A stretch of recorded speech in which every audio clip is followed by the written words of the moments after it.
heels off, game on, heels off, game on, heels off, game on, heels off, game on, heels off, game on. It's the game day diva theme song.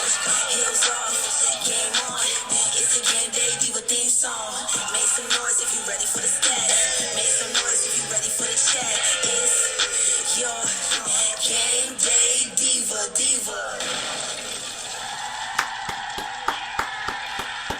Yes, it is. It is the Game Day Diva, the Sports Talk Diva. Welcome to this episode of Heels Off, Game On. Yes. Well, I normally go into the top 10 a little bit with college football.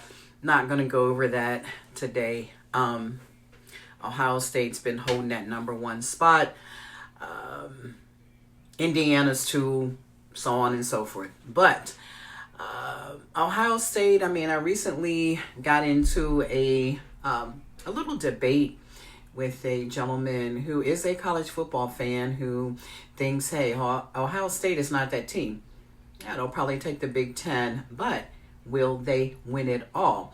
And he had a great argument, and his argument was about Alabama. He said, hey, you know what? Alabama has had a tougher schedule. They played more top-ranked teams than Ohio State, and he likes them to be there in the end for that college football championship. We'll see if they'll be holding that trophy because they squeaked and went out against South Carolina, an unranked South Carolina on Saturday. So close game. They pulled through, got the dub. So you know what? Good for Alabama. Some of the other notables were one of the best games of the day to me was Ole Miss over Oklahoma. Ole Miss seems to be, for real. We'll see what they do in the SEC. They took out Oklahoma 34-26, so that was a great game. Then another team who I talked about last week who is on the come up has been Vanderbilt. And Vanderbilt actually barely won over Missouri. Another great game. Missouri's quarterback did get carted off, so not a good look there. And that may have changed the whole scope of the game. I'm pretty sure it did. But Vanderbilt over Missouri 17-10. And then, of course, LSU. Texas A&M did their thing. LSU subsequently fired Brian Kelly. Talked about it a little bit last week, how the fans were just growing tired of Brian Kelly. They wanted him gone. Bye-bye. And after that game, by Sunday, he was gone. So they're looking for a new coach. Had a few HBCU games. One of them was Coach Vic, Mike Vick. He had to fire some coaches on last week. They are not having a really good season at all. They actually only won one game. They had their homecoming this past weekend, and they lost to South Carolina State. It was like 51-20. So they're still just losing continuously. So hope things turn around for Mike Vick. I do want to see him succeed and hope they can turn it around. Then you had Alabama State over Alabama A&M. Alabama State has actually won the last few. I think it's like the last three. But they won like 56-13. So they pretty much own that rivalry. Then there was Coach Deshaun Jackson of Delaware State. You talk about turning a program around. They actually spoiled North Carolina Central University. They spoiled their homecoming, guys. to a tune of 35-26. Now, mind you, Delaware State has not won in Durham since 1977. That's 7-7. That's like 40 some years. They have not won in Durham. Okay. Not only that, they haven't won in the MEAC since 2022. So they're actually leading right now. I mean, they have a winning record. He's got a winning record. They're actually they're 4-3 right now. So hats off to Coach Deshaun Jackson. Subsequently, they play Thursday night in Lincoln Field. He's going to be playing against his friend, Coach Vic. Norfolk State versus Delaware State on this Thursday. I don't look for Norfolk State to come out victorious in that one. I think Coach Jackson is going to continue on that winning streak with that meeting. So that's a little bit of college football. There's some good matches coming up this weekend, so we'll talk a little bit about that. I think it'll be a whole lot more exciting as we get closer to looking at what those playoffs look like, and who's going to take the ACC, the SEC, and we get into those Power Four championship games. So a little down the line, but it's coming. The NFL had some interesting games. Oh, well, getting back to college real quick. I always talk about Clemson because that's my team, of course. Clemson did not play. They had a bye week, so we won. No losing there. So I just don't know about us this year. I really don't. I continue to cheer us on, but we had a bye week. But in the NFL, there were some interesting games, and there were some disappointing games as well. And I'll start with my team, of course, the Falcons. I don't really have a lot of words for what I witnessed on this past Sunday against the 1-6 Dolphins. I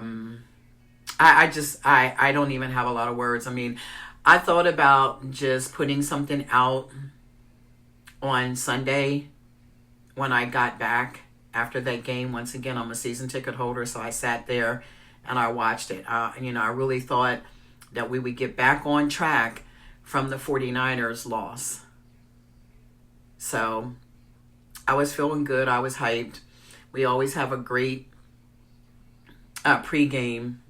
We always have a great pregame show, that pregame entertainment that is some of the best in the country. Love it. But, we go into this game having the second ranked defense in the NFL, which I am not understanding because it's not equating to wins. So I'm pretty sure we are not number 2 at this point. So I don't understand how we have such a good defense, but yet we're taking these losses. Some of it I do understand that it is definitely the offense. Our offense is not, it's the play calling once again. It's the coaching. Of course, Michael Penix was out. We had Kirk Cousins in. Didn't mean anything. He was overshooting his receivers. The offensive line was getting dominated. Bijan didn't have very many rushing yards at all. I don't even have the stats in front of me at this point, but I know that he did not have the game that we would have expected from one of the top running backs in the NFL. So I do equate a lot of it to coaching, our OC. It starts with the head coach. I mean, I even take issue with our GM, Terry Fontenot. So I just feel like it's going to be tough. I mean, we have the Patriots coming up. We showed that we have the ability to beat good teams. The Patriots have a good team. They're playing good.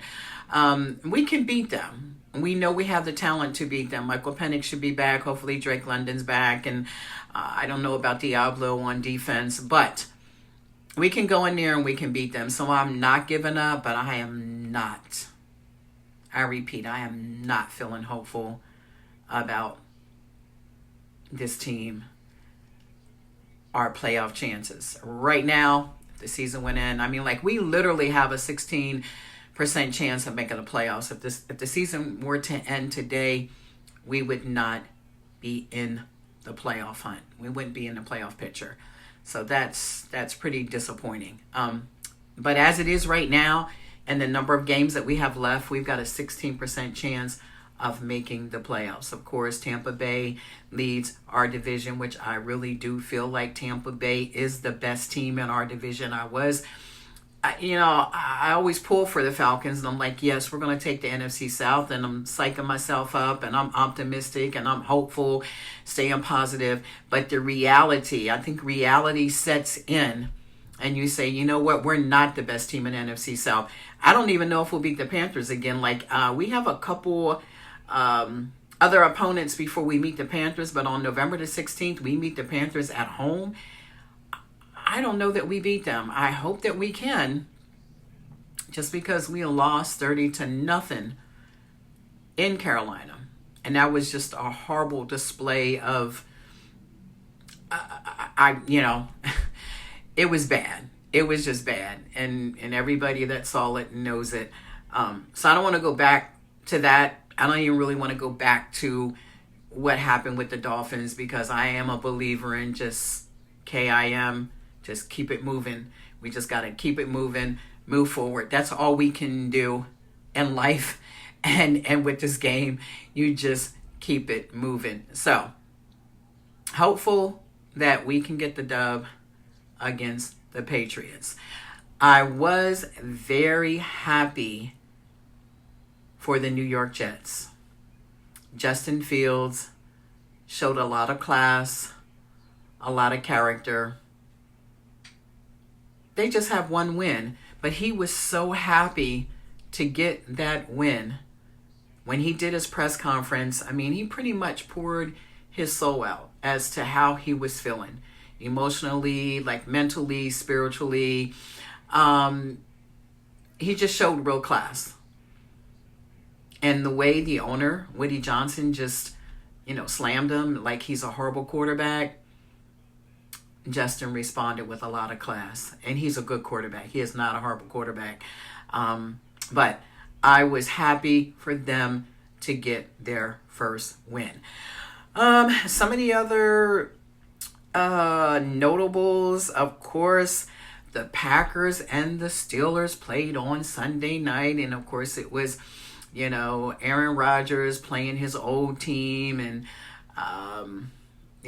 they were trying to make it, well, is this a revenge game? Well, it's not a revenge game. He's been gone. Jordan Love, when they drafted him as the future. The Packers came out victorious with that one. That's it. And, Aaron Rodgers, hey, I guess he can say, remember me, not the revenge game, but remember me game. But, he's a Hall of Fame guy. He's a first ballot Hall of Famer. So he'll be there. But that Steelers defense, for all the money that they paid, those guys, I don't know. I don't know that they'll even win that division, because the Ravens have Lamar coming back, and I really feel like they will make a run. So look out for the Ravens there. The Steelers are still on top, of course, of that division, but I look for the Ravens to make a run. The Texans, they bounced back. They had a strong performance over the 49ers, who are really hurt at this point, but they did have a and they had a strong showing there. And then you had the Bucks beating the Saints. So once again, like I said, they're both divisional opponents of ours. And the Saints, of course, are in last place in our division, but we're right there next to last. So, whatever there. Trying to see what else kind of stuck out in this week 8. But I will go into my studs and duds for this past weekend. And I'm going to start with my studs. And one of the studs was Tucker Kraft. Not sure if you heard of him. Not sure if you follow him. I don't know if you know him. But Tucker Kraft is a tight end for the Packers. He showed out. He had 7 catches for 143 yards and 2, not 1, but 2 touchdowns. Okay, so Tucker Kraft, this past weekend, you were a stud. CJ Stroud, once again, bounced back with a strong performance over the 49ers, had over 318 yards passing, 2 touchdowns. Strong performance there. Quarterback for the Texans. CJ, you are a stud. Breece Hall, not sure if you're following him at all, and they have been losing all season, but they got their first dub this past weekend. Breece Hall is the running back for the Jets. Okay, he ran hard. They beat the Bengals, so he had multiple touchdowns, but Breece Hall, you are a stud. And then my other stud would be Anthony Nelson in our division, NFC South. He is an edge guy, a defensive player. Tampa Bay in the win over the Saints. He recorded 2 sacks, had an interception return for a touchdown, and was just a very disruptive force. So this past weekend, A. Nelson, you were a stud. Now, for my duds. These are the guys that just didn't shine too bright at all. Start with, and he was like one of my studs last week, but not this past weekend. Caleb Williams, quarterback for the Bears, he struggled in a loss to the Baltimore Ravens. So, no, he threw an interception, had 0 touchdown passes. Not a good look, Caleb, this past weekend. You were a dud. And then Pittsburgh Steelers. I would just say, that defense, once again, I just mentioned it, and I would say, you know what, they played like duds. Their old defense. And last but not least, I will say, yes, my team, the Atlanta Falcons, all of y'all, I'm saying all of y'all, not just Kirk Cousins, not Darnell Mooney, not Bijan, not Xavier Watts, not Jesse Bates. I could go on and on. I'm going to say the whole darn team, okay? All of you all on offense and defense, because the defense to be ranked so high, y'all gave up points to Tua. Tua came in with some kind of sty on his eye. Couldn't even fully see. And he's throwing passes, completing passes and touchdowns on a defense that's supposed to be ranked so high in the NFL. So you know what? For that, you guys, I'm saying the offense and the defense of the Atlanta Falcons, yes, my team, you all were the number 1 duds of this past weekend. Just bad. Not a good look at all. And it hurts my heart to say it, but you know what?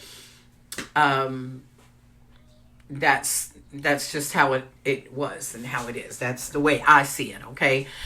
In the other, we talked about or I talked about. The NBA got off to a really good start. There are so many games going on, guys, like just a lot of stuff going on in the NBA, and I thought I would have more on some stats and facts and some things, but it's just a lot going on right now that I don't have that in front of me.